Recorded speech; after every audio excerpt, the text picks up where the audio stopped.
Teddy, we're winding down on the NBA's double headers for us, but we do have one tonight. And will it be a last stand for my Philadelphia 76ers tonight at the Wells Fargo Center? Sixers currently sitting as an underdog, +2. There is a 2.5 also showing up here on the map at SBRodds.com. Total of 212.5. Moneyline split, -130, +110. Live from the Wells Fargo Center, 8 p.m.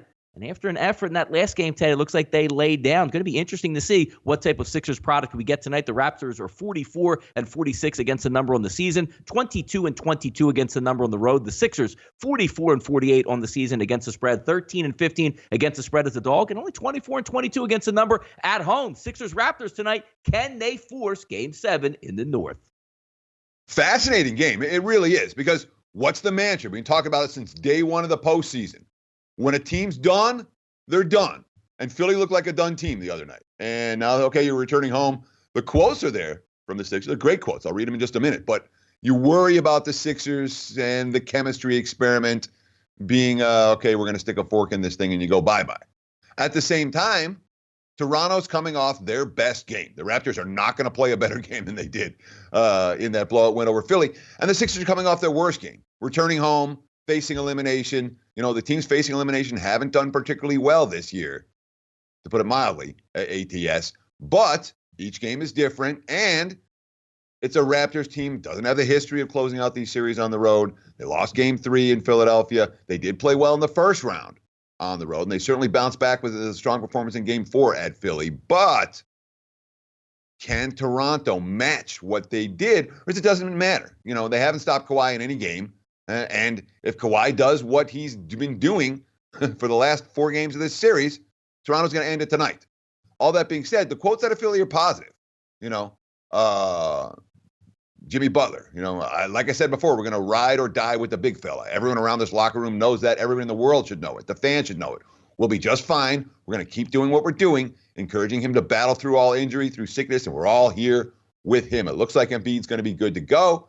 You know, Brett Brown, we're excited to go back to Philly. No one's walking out of here, woe is me. I promise you that. We have a prideful team.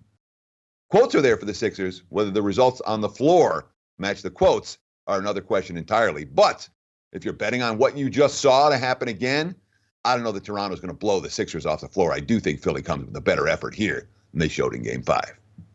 Yeah, crazy ebbs and flows in this series, Teddy. Looking at Game 3 where the Sixers were just so damn good on their home court, and then you flip it over to Game 5 and they were disastrous. If it's one thing, and again, this is why it's called gambling. This is why you try to get ahead of the curve is I just wish I knew exactly, Teddy, what Joel Embiid was thinking, how healthy he is and ready to go, because if he's engaged, motivated, and healthy, the Sixers are a completely different ball club.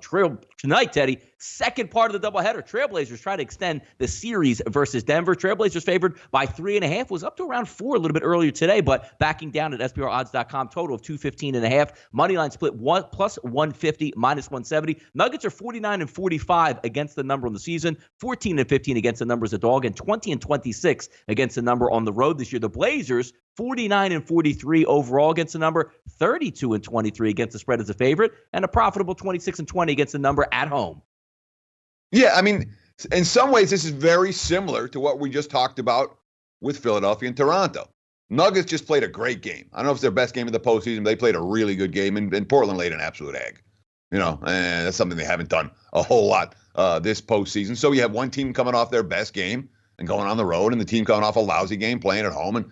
But the difference is that Portland's got to win by, not only win, they have to win by margin, whereas Philly, well, if they win, you know, they'll cover the number.